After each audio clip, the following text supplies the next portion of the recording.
Une clé de 19 pour celui-ci. Voilà.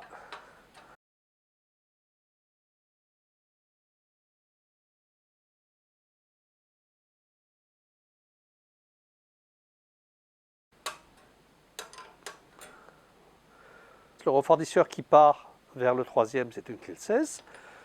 Donc on desserre. Voilà. Ensuite, enlever le cache des clapets. Parce que c'est beaucoup plus pratique de les défaire quand la culasse est encore en place.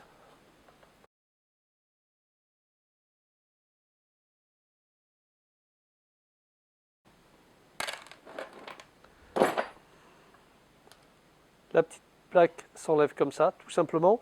Les clapets sont ici, mais il n'est pas possible de les sortir par ce côté-là. Il faut démonter la culasse pour les sortir.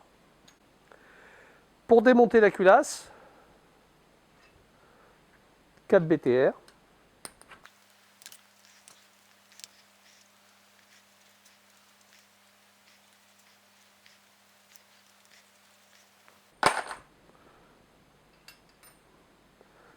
Et la culasse vient toute seule. Voilà. En tournant, on désolidarise.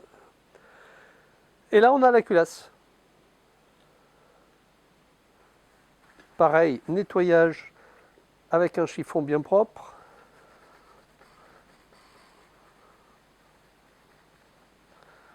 Voilà, impeccable. Éventuellement, un petit coup de solvant alimentaire. Voilà. Pour dégager les clapets, un chiffon pour poser la culasse ou un morceau de bois. Et un petit coup de marteau sec comme ça, de chaque côté. Et les clapets sont sortis.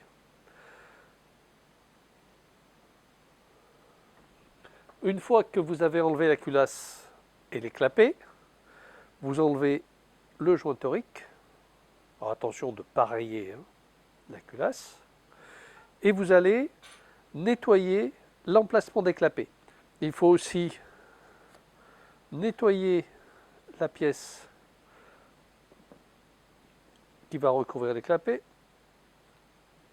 Voilà. Il ne reste plus qu'à remonter les clapets. Donc attention à l'ordre. Le clapet de la mission qui a les petits ergots se met là. Voilà. Il s'emboîte jusqu'au bout. L'échappement qui n'a pas d'ergot se met là. Il faut maintenant remettre le joint. Alors quand vous mettez le joint là, le seul problème que vous avez, c'est que quand vous allez remonter ça, il va tomber. Petite astuce, vous mettez juste un petit peu de graisse silicone, graisse alimentaire, au niveau du joint, ce qui va permettre de le coller. Conseil aussi, vous mettez juste un petit peu les refroidisseurs sur les premiers filets, vous l'engagez. Vous avez bien maintenu le joint de culasse avec un petit peu de graisse. Maintenant, on va pouvoir remonter la culasse.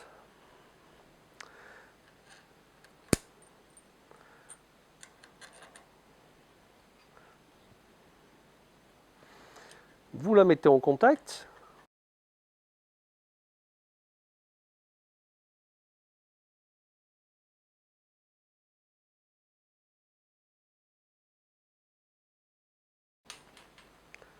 Voilà, une fois que c'est bien en contact,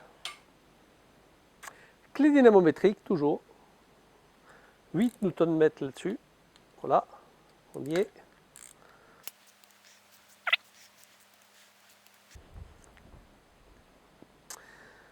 Voilà, on met les deux petits joints autour des clapets.